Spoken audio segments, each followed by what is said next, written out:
Hello, welcome to Awake in the Age of Revealing. This is Doug Michael. It is August 1st, 2015 at the time of this recording. The title for today's segment is Fukushima, the extinction level event that no one is talking about.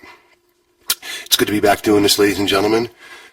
First, I would like to extend my thanks to all of my new subscribers. I seem to be picking up a handful every single day. It's growing at a rate faster than I ever imagined. I am contacted every day by people all over the English-speaking world, and I want to express my thanks.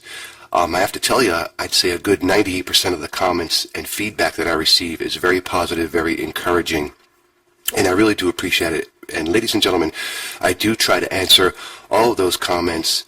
I can't always get to everyone, so if I don't answer yours, please don't take it personally. I've been very busy, and it's hard to get to all of them, but I do try to do that. I want to thank many of you that have contacted me personally and all of you that have shared this information. I'm actually a little bit overwhelmed that it has reached such a growing audience. I believe now my videos are approaching about 200,000 collective views and have penetrated into about 186 countries. So I'm thrilled to see that information like this alternative kind of controversial information, is reaching such a wide audience. And again, thank you one and all. Now, I'd like to get into a little bit discussing the Fukushima nuclear disaster. There's still many people that are unaware that this cataclysmic event is occurring. And the title, Fukushima, the extinction level event that no one is talking about, I'm basing this on a blog that I wrote back in March of this year. And you could find it at dougmichaeltruth.wordpress.com. And at the time, I had only had maybe 1,600 hits to my blog site. There's a bunch of different kind of interesting things there, some of which I have made videos out of, like I'm doing here today. And once I posted that particular article about Fukushima, it brought in well over 100,000 different hits from all over the place. It caused quite a stir.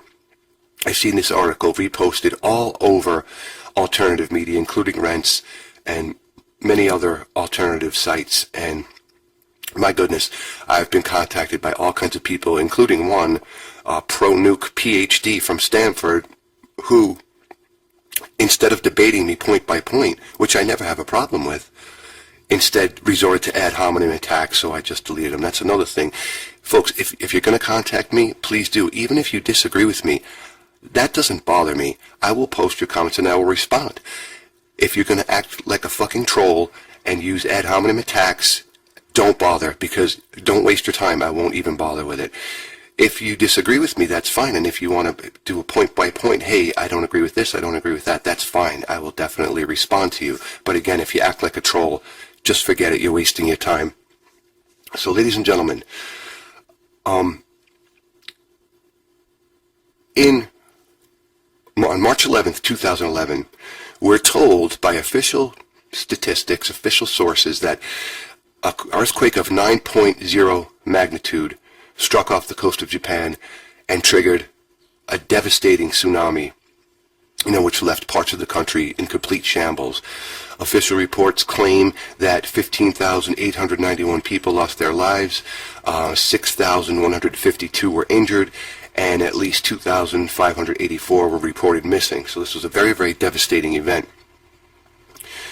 Now, I have authored this particular piece, I have become aware of various other researchers who are claiming foul play. And one I just recently came across, a freelance journalist by the name of Jim Stone. And I've been reading through this, and it is very interesting.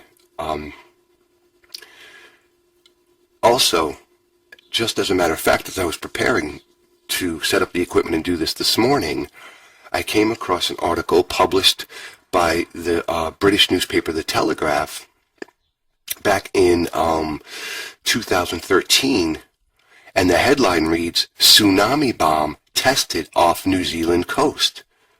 And it reads in part, "The United States and New Zealand conducted secret tests of a tsunami bomb designed to destroy coastal cities by using underwater blasts to trigger massive tidal waves." And And the article continues, the tests were carried out in waters around New Caledonia and Auckland during the Second World War and showed that the weapon was feasible and a series of 10 large offshore blasts could potentially create a 33-foot tsunami capable of inundating a small city. The top-secret operation codenamed Project SEAL tested the doomsday device as a possible rival to the nuclear bomb. About 3,700 bombs were exploded during the tests, first in New Caledonia and later at Wangapara Peninsula near Auckland. Now you could find this if you search the net, just put in tsunami bomb tested off New Zealand coast. And I thought that was very interesting. Could that be what triggered the tsunami in Japan? Now Jim Stone, the freelance journalist I just mentioned, seems to think that it was punishment for Japan agreeing to enrich plutonium for Iran. And this article, which you can find at jimstonefreelance.com, in part reads, I believe the phony 9.0 story was used as seismic cover for a tsunami nuke, which produced the tsunami of a 9.0 when detonated in the Japan Trench, where no earthquakes of significance happen, as punishment for Japan offering to enrich uranium for Iran. The rest of the story, the concealment, is black ops. Bet on it. In the tsunami videos, the tsunami rips through pristine and undamaged cities where business as usual is obvious and the tsunami is an ambush, not 9.0 earthquake-ravaged debris. The quake is a paper-thin story taped together by the undeserved trust of a gullible public. And the stories? The CIA did not hire 1 million people last year for nothing. If there is evidence of a 9.0, show me. That is how big a 9.0 is. The entire nation should be in ruins, especially judging from the damage the 6.9 Kobe quake did. And nowhere outside the tsunami zone is the entire country, is there a single damaged multi-story building, a single collapsed bridge, a single structurally damaged wood-framed house or skyscraper. If a picture exists that can be definitively pinned to this quake, show me. The only collapsed structure in all of Japan was an old welfare shelter near station MYG004, the true epicenter. And ladies and gentlemen, this particular article by Jim Stone, it is really interesting. I'm just now discovering this kind of information about this disaster. And the title reads, 3/11 was Japan's 9/11. It's all documented, folks. And then the subtitle, this investigation has been endorsed by the engineers who designed and built Fukushima Daiichi. It's a very interesting read. It's going to take me quite a while to pour through this. So in the future, I may update this Fukushima piece and try to really get to the bottom of this. It's really interesting, to say the least. And then another alternative news site picked up on my article about April 5th this year, and there's an author note here that I found very interesting too. It says, this writer is only mentioning part of the truth surrounding Fukushima. It wasn't a tsunami that caused the meltdown of the reactors, but the Stuxnet computer virus that Israeli IT personnel deliberately inserted into their safety protocol software, most likely because the Japanese decided to recognize the Palestinian state, which Israel couldn't allow. This was punishment to the Japanese people for an obvious betrayal to Israel. But I do agree with the writer that the whole world needs to recognize this horrific catastrophe for what it is, a looming extinction-level event that will affect the entire planet eventually.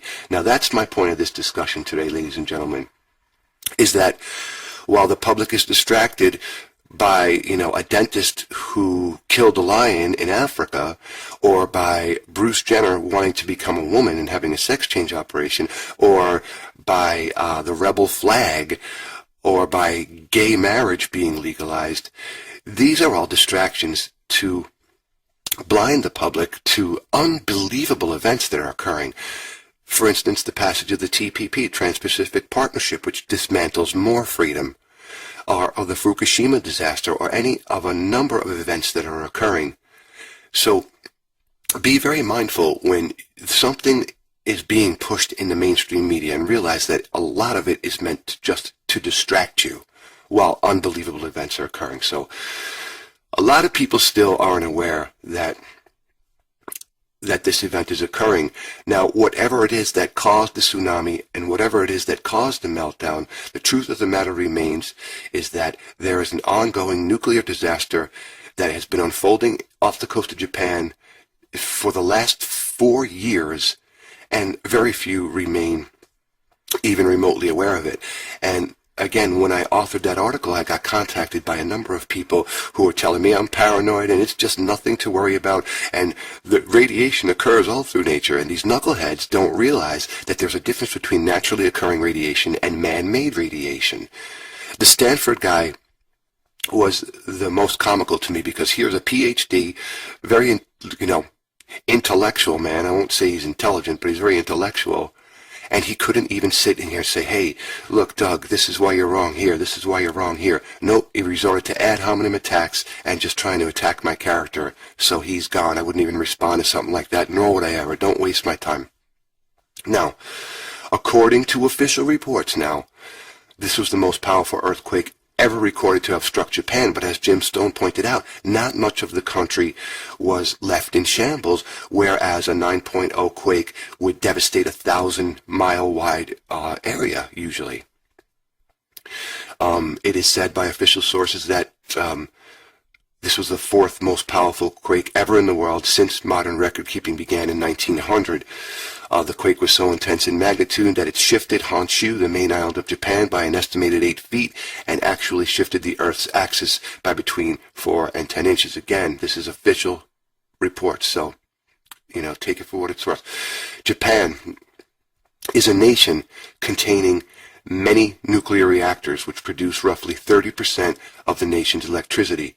The majority of operable nuclear reactors are right along the coast, in one of the most seismically active areas on the entire planet. So, ladies and gentlemen, if you look at a map of Japan and where the reactors are located, you could see that the vast majority of them are right along the coast. And there's a number of them. So, think of the mentality behind this. Let's surround the country with nuclear reactors right along the coast in probably the most seismically active place in the whole world. Now, the tsunami caused complete devastation of 3 of the 6 nuclear reactors at the Fukushima Daiichi facility, the cores of which melted within the first 3 days. In November 2011, the Japanese Science Ministry reported that radioactive cesium had contaminated 11,580 square miles of the land surface of Japan, with an additional 4,500 square miles contaminated. Now, the destroyed reactor sites have been dumping hundreds of tons of radioactive waste into the Pacific every single day for the past 4 years, and the devastating results are now becoming plainly obvious. Radioactive cesium, which is an alkali metal, rapidly contaminates an ecosystem and poisons the entire food chain, and this waste offshoot has been detected in Japanese foodstuffs over a 200-mile radius of the Daiichi facility. So, ladies and gentlemen, again, official statistics and official reports already claim that this disaster is far worse than the Chernobyl disaster that occurred near the Ukraine. Now, cesium and other radioactive waste products are bioaccumulative, and again, with regards to the Stanford PhD and some of these other people that have contacted me saying I'm just paranoid, they're not making the distinction between naturally occurring radiation and cesium and radioactive waste products, which are man-made. So they're bioaccumulative, meaning that they accumulate in an organism at a rate faster than the organism can eliminate it. And of course, the Japanese government and TEPCO, which is the Tokyo Electric Power Company, are full of shit. They've blatantly lied about the amount of radioactive waste that has been leaking into the Pacific. However, the devastating results have been impossible to ignore. Okay, so now official numbers, according to TEPCO, has been 400 tons of radioactive waste leaking into the Pacific Ocean every single day since the tsunami, which was March 11th, 2011. So every day for the last 4 years, 400 tons a day leaking into the ocean. And that's what TEPCO's saying. Well, we know TEPCO's full of crap. So what is the number truly? I am willing to bet that the number is far greater, the amount of radiation that's leaking into the ocean. Now, I've wondered, since the beginning of this disaster, which is already shown, as I mentioned, to be far worse than Chernobyl in 1986, why the world's top leading scientists have not come together to figure out how to stop the leaking radiation. And the reason is because no one knows how to deal with it. Now, in March of 2015, it was reported in the Times of London that Akira Ono, who's the chief of the Fukushima power station, admitted that the technology needed to decommission the 3 melted-down reactors does not exist, and he has no idea how it will be developed. Okay, ladies and gentlemen, so you have the chief of the power station coming on camera and saying that the technology that we need to decommission these melted-down reactors doesn't even exist, and I have no idea how it will possibly be developed. Now, that's scary. And more recently, pronounce this name, Naohiro Masuda, he's the decommissioning chief of the Fukushima Daiichi Decommissioning Company, also stated that the technology does not exist to remove the highly radioactive debris from the damaged reactors. So in other words, the reason that we have not had a meeting of the minds of the world's greatest scientists coming together to figure this out is because they know the technology doesn't even exist to deal with this. So the radioactive materials and the waste has been just pouring and pouring and pouring into the ocean. Ono also claimed that decommissioning the plant by 2051 may be impossible without huge leaps in technological advancement. Now think of that. He's talking about the year 2051, and he's saying it's probably going to be impossible unless we have great technological leaps. And it's also been estimated that plutonium fallout has been 70,000 times greater than atomic bomb fallout in Japan. So the fallout from this disaster, they're saying, is much, much greater than the fallout from the nuclear weapons that were dropped on Nagasaki and Hiroshima. Japan has also seen a skyrocketing of childhood cancer rates, particularly thyroid cancer. And as of August 2013, TEPCO did admit that between 20 trillion to 40 trillion becquerels of radioactive tritium may have leaked into the sea since the disaster. And since it's been shown over and again that TEPCO repeatedly lied and covered up the true extent of the disaster, like I said, that number is most likely far, far greater. While official sources keep claiming that there is no danger from the leaking radiation, sea life all along the west coast of the U.S. has been dying in alarming numbers, and many fish and sea creatures tested off the west coast have shown extremely high amounts of radioactivity that far exceeds safe limits. In actuality, though, there really are no safe limits of man-made radiation. I remember reading a report a couple years back how oceanographers tested a bunch of bluefin tuna that were caught off the coast of the Pacific, and every single one of them tested extremely high for radiation. And yet I'm paranoid, you know. It's amazing when you go public with information and all you're doing is sharing information. Even like what I'm basing this on today, ladies and gentlemen, we're talking about official sources. At once you're descended upon as you're paranoid, you're nuts. People are very, very afraid to face a painful truth. But my argument has always been, if we ignore it, we do that at our own peril. Now, the Japan Times mainstream newspaper reported on February 25th, 2015, that cesium and other radioactive waste was pouring from the reactor 1 site directly into the ocean, and TEPCO did nothing to prevent the leak and simply ignored the problem for close to a year. There has been a massive die-off of marine life along the west coast of the United States, which has scientists baffled. Now, do you mean to tell me that scientists studying this death of the Pacific have not taken into account the possibility that it could be caused by the hundreds of tons of nuclear waste that has been pouring into the Pacific each day for the last 4 years. And so few dare to admit the extent of damage caused by this disaster, or the fact that it's forcing us to face the possibility of our own extinction. What happens when the planet's largest body of water is rendered lifeless on a planet made up mostly of water? And what happens when the radiation accumulates in the atmosphere and is spread throughout the world by the jet stream?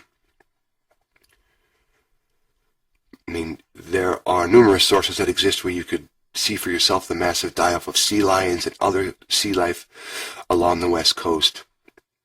It's been occurring, it's been reported in mainstream media and elsewhere.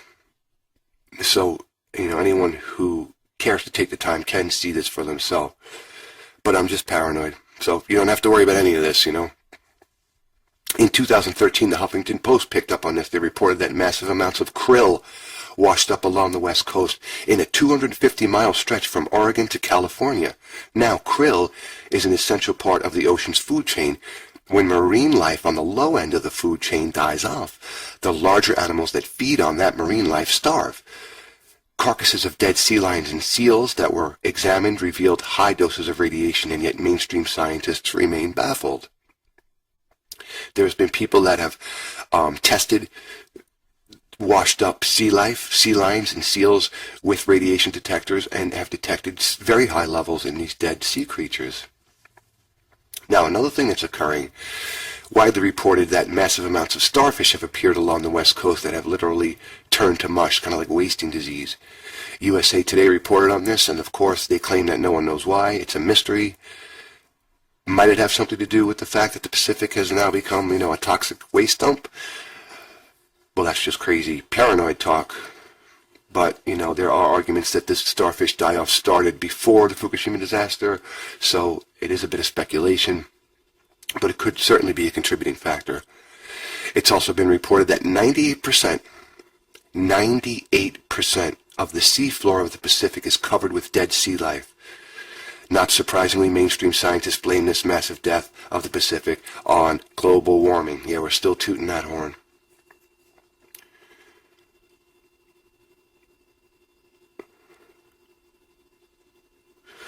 Here's a quote from a marine biologist. In the 24 years of this study, the past 2 years have been the biggest amounts of this detritus by far, said marine biologist Christine Huffard, who works at the research station off of California. Multiple other stations throughout the Pacific have been similarly alarming increases. So she's saying that these monitoring stations have seen a massive increase of dying sea life in the Pacific. Now, the feeble efforts of TEPCO and the Japanese government to stop the radioactive leaks with ice walls, dams, and other paltry makeshift remedies have been in vain. Nobody knows how to contain the radioactive leaks, so the Japanese government and TEPCO do the next best thing. They lie about it and downplay the dangers. Business as usual, ladies and gentlemen. The head of the National Cancer Research Center in Japan reported in February 2015 that cancer rates have skyrocketed by 6,000% and that it was being swept under the rug. It must be global warming causing this unprecedented rise in cancer rates, huh? And in January 2015, Japan's nuclear regulator approved TEPCO's ingenious plan to simply drain wastewater into the ocean. In November 2014, Ken Buessler of the Woods Hole Oceanographic Institute claimed, "My biggest concern is what's going on in Japan today and how that might make its way across to our coast. We know it's still leaking because we're measuring higher levels off Japan to this day. Even just the basic question, how much radioactivity was released at Fukushima? I can't answer that today. We may never be able to because of the lack of sampling, particularly in the ocean."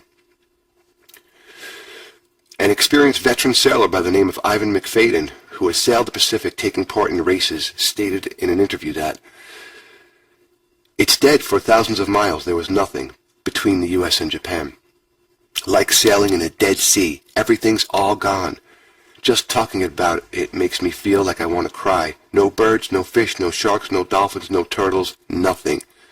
And this is an experienced sailor, ladies and gentlemen, who has sailed the Pacific many times. And he's saying, I remember reading that interview he was saying, once upon a time, he used to see all kinds of sea life and birds and sea mammals and other creatures, and now taking that same journey across the Pacific, there's nothing. He's saying it's like a dead zone. Now, this is the legacy that humanity is leaving for their posterity, a dead world. Humanity has allowed itself to be ruled by a ruthless, psychopathic gang of parasites whose greed and insatiable lust for power knows no bounds. There really is no one to blame, ladies and gentlemen, but ourselves. Now, the information that I'm sharing today is not even a scratch on the surface of the true magnitude of this nuclear disaster. The radiation will bioaccumulate in the ocean and atmosphere for centuries to come. Mankind is staring our very extinction in the face. Now, this is an opportunity for humanity to face the force of our own destructiveness and to come together as one family. Unfortunately, the average person's thoughts seem to be firmly fixated on the sports scores or who's blowing who in the latest celebrity scandal or, the latest pop culture fad. Unfortunately, the world's masses suffer from a serious condition known as rectal cranial inversion. And let us also not forget the Deepwater Horizon disaster that occurred in the Gulf of Mexico on April 20th, 2010. Massive amounts of oil leaked into the Gulf, and in the subsequent cleanup attempt, the well was capped, which caused a crack in the seabed, causing extreme amounts of oil to pour into the Gulf, killing marine life and destroying the fishing industry in that region. A very highly toxic and controversial dispersant called Corexit was dumped into the sea, and the results have been catastrophic. Fishermen have reported sea creatures being caught in the Gulf that had lesions on their bodies and all sorts of other anomalies, including mutated sea life, eyeless shrimp, and ulcers. What happens when oil and a highly toxic dispersant enters into the Gulf Stream and spreads? What happens when radiation spreads throughout the ocean currents of the Pacific? Roughly 72% of the Earth is made up of water, and if you look at a global map, you could see that all of the world's oceans are connected, so it's essentially one ocean. So what happens when two of the planet's large bodies of water are rendered lifeless? Since roughly 90% of Earth's life is contained in the oceans, and 2/3 of the planet is water, well, what happens when the oceans die? What happens when we can no longer fish the oceans for food? The answer is simple. When the planet's oceans die, all life on Earth will follow. But who cares? There's a game on tonight, or some stupid shitcom that insults the intelligence, or some other mindless distraction. What level of cognitive dissonance is adhered to that causes people to look away from painful truth? How is it that people can convince themselves that everything is just fine when we are staring our very extinction in the face? How many actually give a shit? Far too few, unfortunately. The fact that the world's top scientists have no idea how to contain the radiation at Fukushima speaks volumes about what happens when a species develops technologically, yet does not operate with wisdom. They destroy themselves. Has humanity made its decision that it will simply bow down and allow the few, through psychopathy and corporate greed, to drive the planet into its very extinction? Is it game over for life on planet Earth? We're certainly headed in that direction. But I'm just paranoid, so you can disregard all this. Ladies and gentlemen, we must face the truth of our situation. Human beings should be in an uproar because our situation is atrocious, number one. We have allowed our world to be taken over by a very few psychopathic ruling so-called elites that are actually driving our world to its very extinction. Now, with the Deepwater Horizon disaster in the Gulf of Mexico and with the Fukushima nuclear disaster leaking massive amounts of waste into the ocean, if this is not a wake-up call for humanity, then I don't know what is. So while you're being distracted by Miley Cyrus's latest piece of shit video, or by, the dentist who wanted to go big game hunting and kill a lion in Africa, or by Bruce Jenner becoming a woman, or by I'm offended by the Confederate flag, or by any number of other really, truly nonsensical things, massive events are occurring in our world that threaten our very life.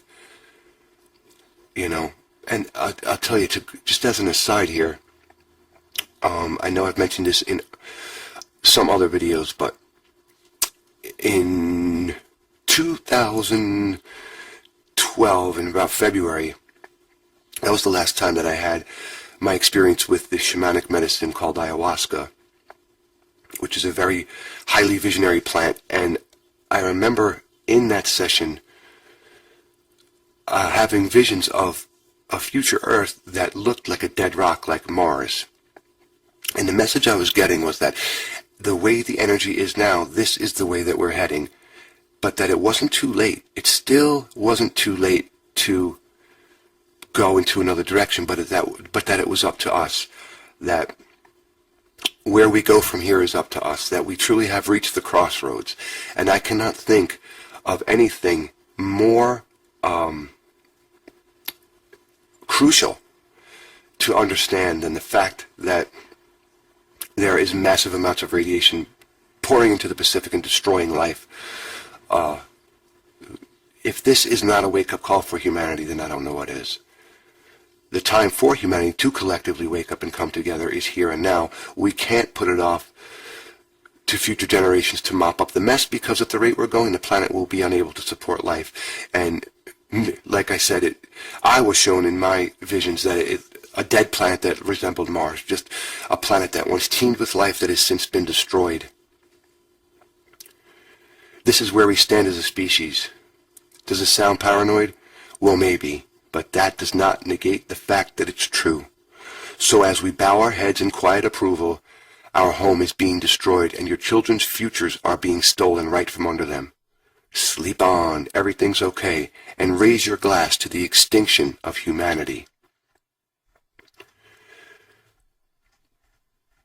Ladies and gentlemen, we have reached a very, very crucial time in our existence as a species on this planet. And at the rate we're going, I do not personally see much of a future, but I still hold that glimmer of hope that if we came together as one family and understood that we are all each other, that we do have the power to change it. What is it that prevents humanity from doing that? Manufactured divisions, manufactured crises, manufactured chaos. We are divided on so many levels, it's just fucking ridiculous. We allow ourselves to be misled by a ruthless and very few gang of absolute psychically deranged parasites.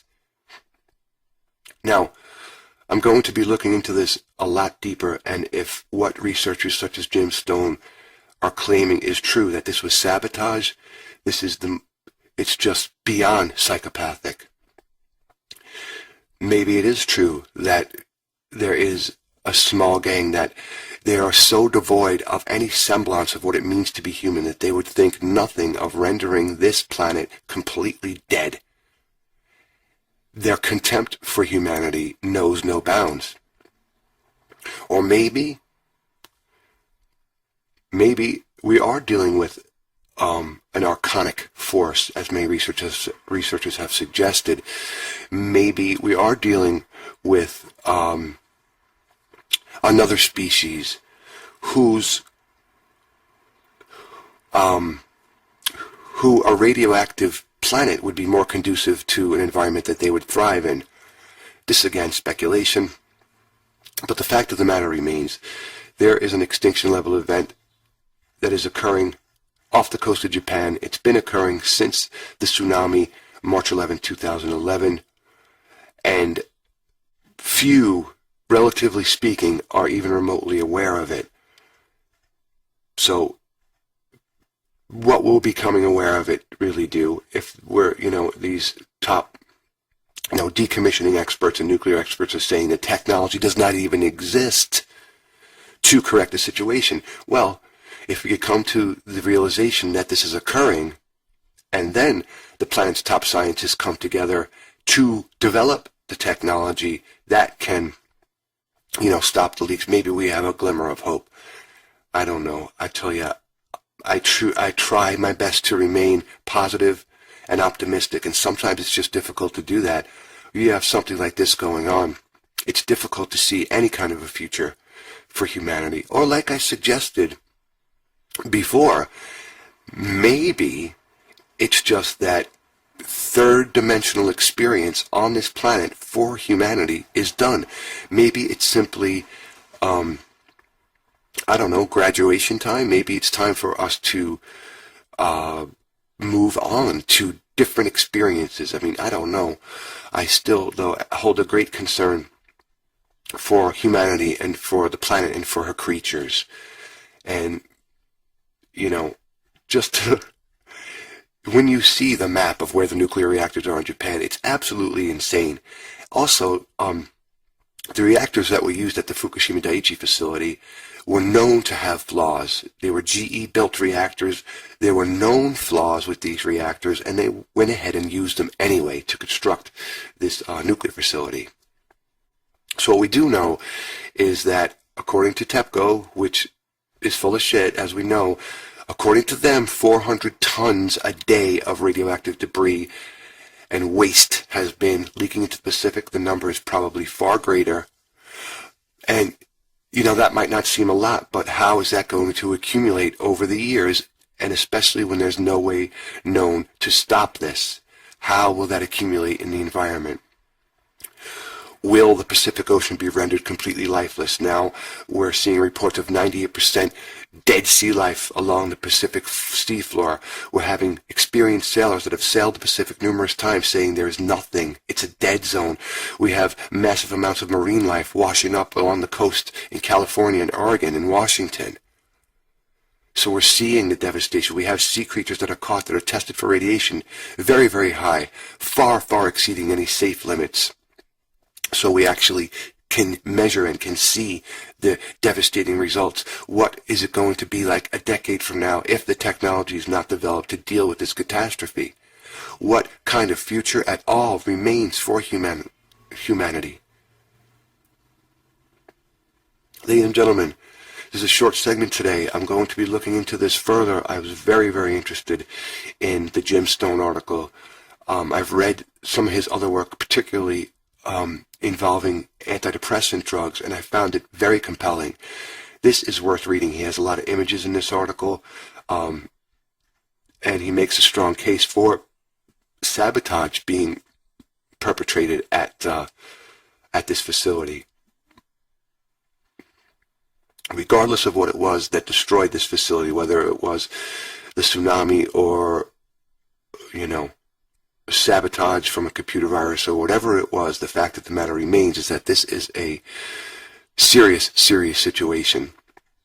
And I'm not the type of person that likes to spread fear. I don't wave placards saying the end is near, the end is near. I truly in my heart do believe that humanity, if we came together as one family, could change this. But, you know, there's more important things, I guess, like dentists shooting lions and Olympian athletes becoming, you know, transgender and having sex change operations, and whether or not people are offended by the Confederate flag. These far more important than the entire Pacific Ocean being poisoned with nuclear radiation. But I know that the people, you, ladies and gentlemen, that would listen to something like this do understand the extent of this and do understand the severity of the situation. And once again, I want to thank each and every one of you for taking the time to open your mind and search for the truth. I am grateful to people like you. I'm grateful for all of you who have reached out to me and with your supportive and heartfelt, kind words and your encouragement. And I'm grateful to all of you who have shared this information as far and wide as you could and try to get the word out. We have to really work together, I think, to reach as many people as we can. And we're in a unique age now. We have things that we've never had before. We have instant communications. We have the internet. We have a lot of different tools that we can use to do just that.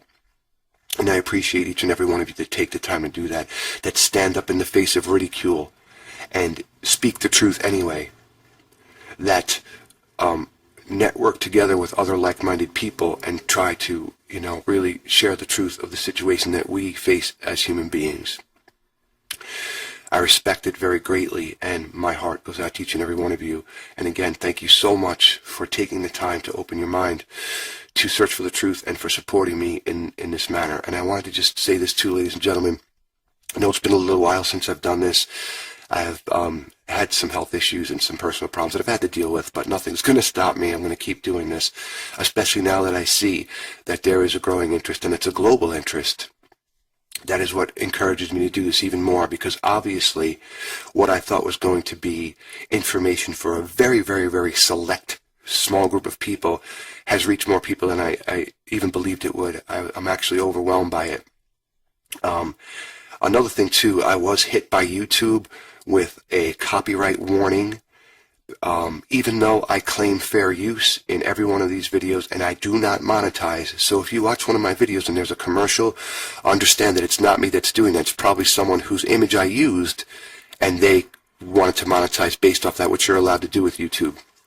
I always felt that information, such as the information that I'm presenting, was for everyone, and it should be available to anyone that's open-minded enough to actually take a look at it. So I do not monetize, and I claim fair use. I do use a bunch of different images just to try to make the slideshows more interesting, and I was hit with a copyright warning from a group called Remove Your Media LLC. So the slideshows might not be as dramatic and interesting as they've been. I have to be very, very cautious. Even though I am claiming fair use and I'm doing this solely for educational purposes, they still nail you. I know that YouTube censors anything, a lot of things that are sensitive information or controversial. I believe there's anomalies with my numbers. They should be far greater.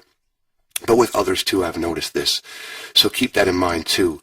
And again, thank you one and all for taking the time to listen to my channel and to support me. I read all the comments. I don't always get to respond personally to everyone.